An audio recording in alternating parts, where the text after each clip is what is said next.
The speakers are not allowed to use the written script. Now, ladies and gentlemen, let the show begin. We have replaced rigid slides with flexibility, rote memorization with understanding and degree earning. With employability, we have bridged the gap between a student in rural Bihar and the lecture halls of glorious institutions. With a perspective that questions the status quo, have comes the speaker number one. Speaker number one, please.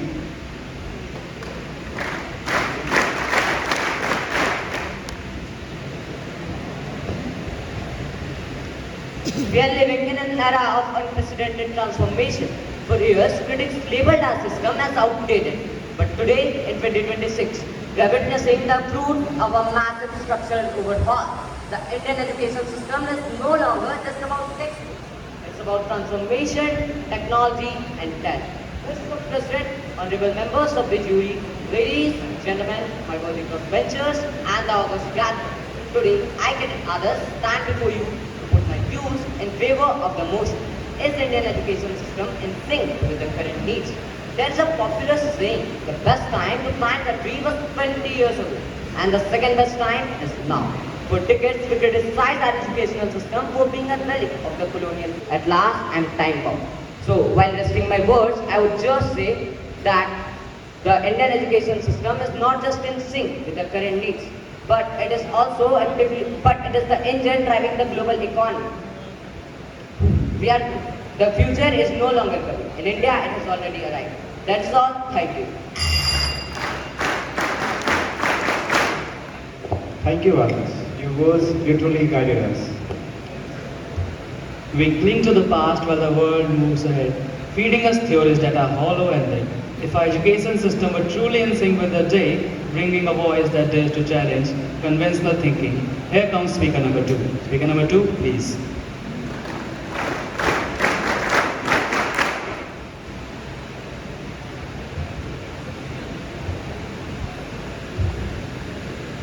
We cling to the past while the world moves ahead, feeding us stories that are hollow and dead. If our education system were truly in sync with the day, would our struggle so much to find their own way? We are just robots in a memory race and when money dictates, merit dies. So I would like to ask a question to my worthy crossbenchers. How can you claim that the system is in sync when millions of rural students are being left behind in a digital dark world? Is an education system, but it is failure to produce to compensate. A system that values marks over skills cannot prepare us for the real world. As Albert Einstein rightly said, education is not the learning of facts, but the training of mind to think. It's time we shift from rote learning to real understanding world. Because a nation's future does not depend on report cards, it depends on capable minds. That's all, thank you.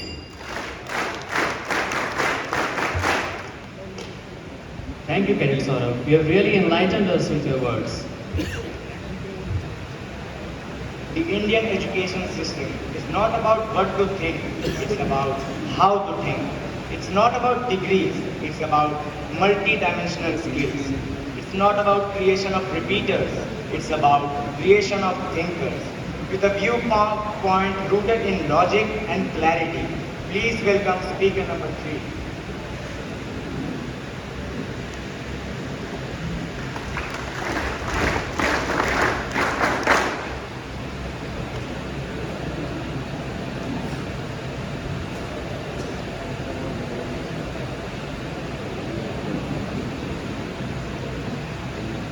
Is it possible that a country with 1.4 billion citizens, consisting of 380 million youths, can we expect a change overnight? If the answer is no, then there is no mean to criticize the global system. Mr. President, honorable members of the jury, ladies, gentlemen, and esteemed listeners, let's dive first into the discussion to cancel this dilemma regarding the potential of our Indian education system. Today, I stand here not just to speak, but to challenge a mindset. My dear listeners, as our topic suggests, is in progress. They see the past, I see the future, and the future belongs to us. By this, I can say with full confidence that India is not behind, it is transforming. And with Day is not far. In the past, Vishwaguru will be again at his pinnacle with the same system. Thank you.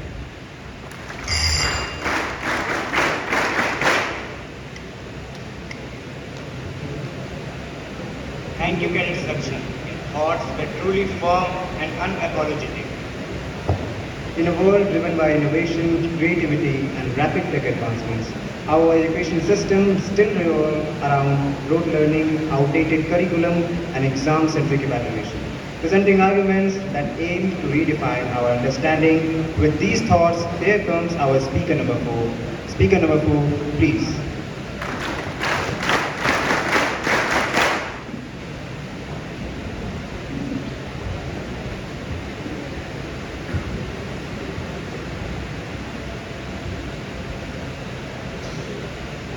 Old books change us day and night, ramming facts, killing the light. Wrapped in past, not fit for today, when mind should soar, not just away. Give us tools, let our ideas grow, code and create, steal the show. India's kids are ready to rise, break the chains, open your eyes. Mr. President, honorable members of the jury, ladies, gentlemen, and the august gathering present in this captivating auditorium. Imagine a scenario in which a 17-year-old boy skips his meals, studies under dim tube light, sweats day in, day out to prepare for JEE, but ends up in a fiasco just for a few marks. It's not just a mere imagination, my dear friends, but it's a true story of Rohan, which was reported in Patna's newspaper last year. And it's not just about Rohan, my dear friends, but of millions of India's youth who go through the same situation. Even after having the potential to reach Zenith, they fail just because. 1,000 students die by suicide every year, which is about 7.6% of the country's suicide, showing how deeply this matter is concerned to our education system, suicides and depressions. As the chains of time compel me to sum up, concludingly, I would like to say that the Indian education system, despite its notable... Thank you, characters. Your words literally guided us. In today's fast-changing world, education is no longer about memorization. It's about adaptability, critical thinking, and problem solving. And India is clearly moving ahead. With a fresh and thought-provoking perspective, I invite speaker number 5.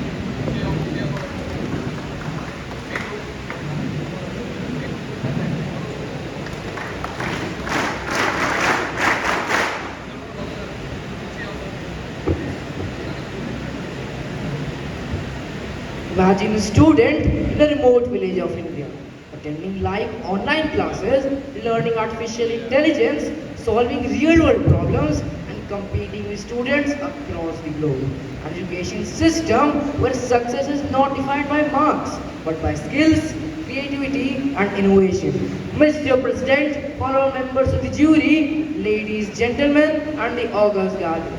Today, I, Cadet Advait, am standing before you to strongly support the motion that the Indian education system is in sync with current needs. Today's rapidly changing world. Thank you, Cadet Advait.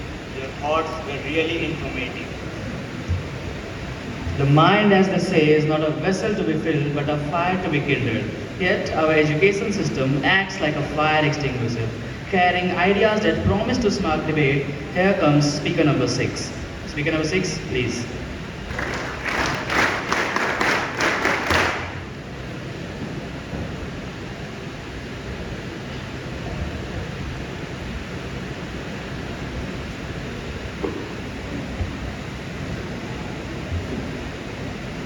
Someone once said, education is the key to our future. But what do we do when the key is rusted, the door is gone, the entire house is shaken? Yes, ladies and gentlemen, we are talking about nothing else but our Indian education system. Mr. President, honorable members of jury, and august gathering. My dear friends, to be a sing, you need a rhythm, but our system is not a symphony of learning. It is a mechanical factory of conformity. The world says that, the says the. Mr. President, honorable members of the jury and august gathering here. My dear friends, to be a sing, you need a rhythm, but our system is not a symphony of learning. It is a mechanical factory of conformity. The world today is a limitless sky. It demands magic, it demands madness, it demands mind. I can paint outside the line, but what does the system do? It hands us a coloring book and tell us it's stepping out. Country in the world has a perfect education system. But the question today is not about perfection. The question is about the direction, and India's education system is firmly moving in the right direction. With a stance that stands firm and unapologetic, please welcome speaker number 7. Speaker number 7, please.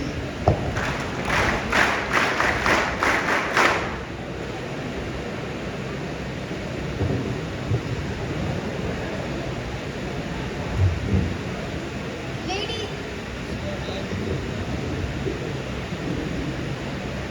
ladies and gentlemen, take a look around you. The world is changing faster than ever before, and so is education in India. Yet, my opponents will try to bring dark picture. They will talk about problems, gaps, and failures. But I ask you one simple question. If India's education system is so outdated, then why are Indians running the world's biggest companies? Satya Nadella, CEO of Microsoft. Indra Nooyi, former CEO of PepsiCo. These are not just accidents. These are the products of Indian education. Mr. President, honorable members of the jury, ladies, gentlemen, and the august gathering. Today I stand before you to firmly support the motion. For the first time in 34 years, India completely reformed its education system. A future driven by tech, innovation, and rapid change can be handled by outdated methods and rigid learning. If the world is still moving forward, why is our education system standing still? Bringing in a perspective that adds a new dimension to the discussion. Here comes speaker number 8. Speaker number 8, please.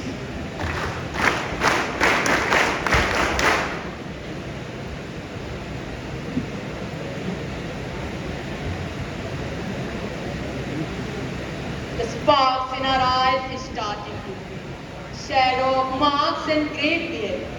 Forest of talent is cut to the ground where only the toppers, loudest of toppers somehow. We are filling the buckets but not lighting fire, drowning the music of youthful desire. We often say that students are the future of the nation. But are we really preparing for that future? A future driven by technology, innovation and rapid change cannot be handled by outdated methods and rigid learning. If the world is moving forward, why is our education system standing still? This mismatch is not just a flaw, it's a crisis. Mr. President, esteemed auditors, my worthy crossbenchers and this distinguished assembly of enlightened mind. Today, I credit short stand before you to critically examine and oppose the notion. Is the Indian education system in sync with the current needs of the era? It is hereby informed to all the speakers that no speakers are supposed to cross the time limit, as you are to be time bound. So please keep it in mind from next time. Thank you. India houses one of the largest STEM talent pools globally, from the corridor of Sundar Pichai to Microsoft led by Satya Nadella. The fingerprints of Indian education system are etched across the most influential institutions. With arguments built on strong reasoning, I call upon speaker number 9.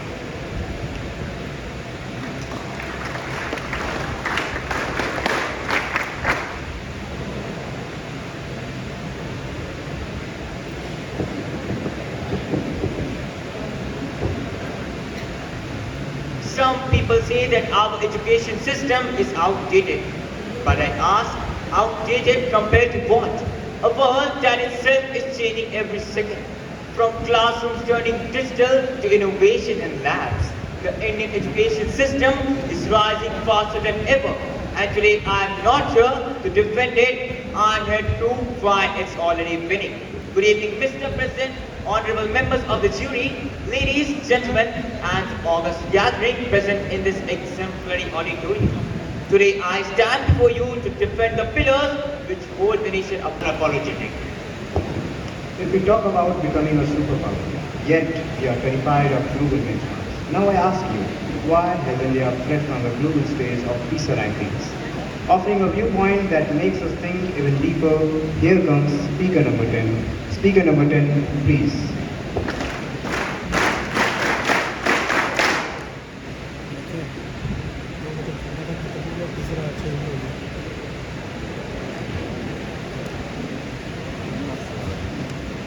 Forge the mind within a rusted wood, trading our silver for a scrap of wood, but drill the spirit in a lifeless clay, still trapped in the shadows of a bygone day. While others, while, while others, while others trap the shadows in the bygone day. Indian education system is no longer a stagnant pond. It is a flowing river, adapting to the currents of technology, inclusivity, and global employability. With a viewpoint that blends insight and impact, please welcome speaker number 11. Speaker number 11, please.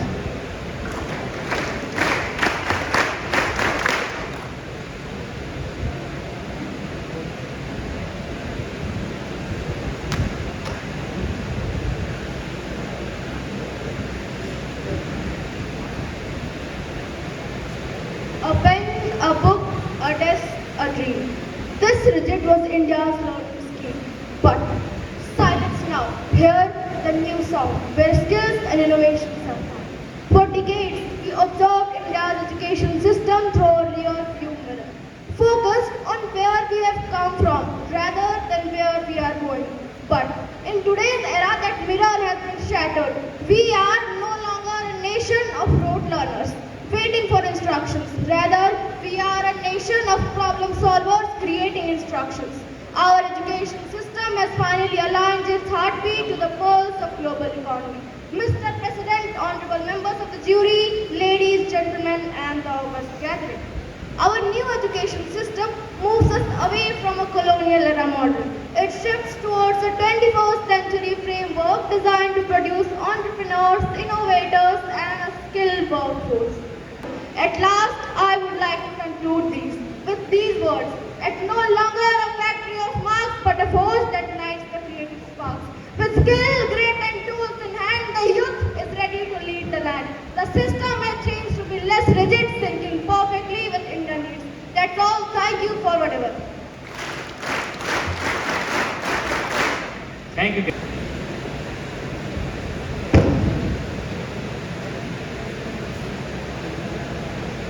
First class marks are the only aim, a ruthless, endless pressing. Mental health is paid no mind, while creativity is left behind, Mr. President, honorable members of the jury, ladies, gentlemen, and the audience. Let us begin with a hospital. Our education system continues to mass produce degrees while failing to produce capable, employable, and future-ready citizens. According to India Skills Report 2025, only 54.81% of Indian graduates are employable, which is barely half.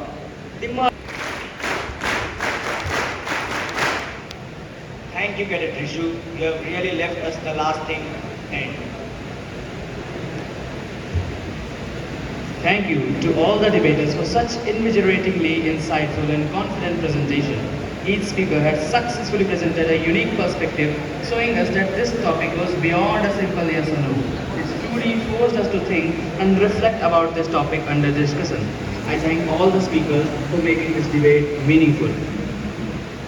Now, as our respected judges take a few moments to deliberate, I invite the audience to reflect on the diverse viewpoints shared today, because sometimes the true outcome of a debate lies in the thought it leaves behind.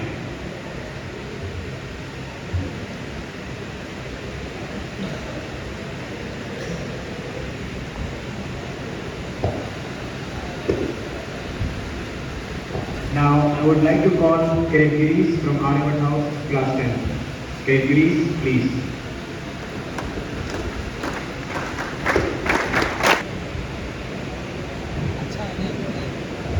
Is it possible that a country with 1.4 billion citizens, consisting of 380 million youth, can we expect a change overnight? If the answer is no, then there is no meaning to criticize a global